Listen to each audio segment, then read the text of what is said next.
ये अल्लाह की मारिफत थी जो मूसा अलैहिस्सलाम की मां को नसीब हुई। आप में से कोई एक लकड़ी का छोटा सा बना के अपने बच्चे को डाल के कोई नहर में भी डाल सकता है, घर में भी रख सकता है?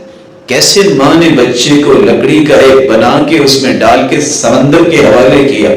मारिफत किसकी थी? वो जाहिर नहीं करेगा। जिसने वादा दिया है इन्ना राद्दुहु इलैक, परेशान नहीं होना, ये आपके पास ही वापस आएगा। कहने वाला कौन था? उसकी बात पे यकीन करने वाला, उसकी मारिफत हासिल करने वाला। फिर मूसा अलैहिस्सलाम ने अपनी मां का ही दूध पिया था, वो वापस आके नबी बना था।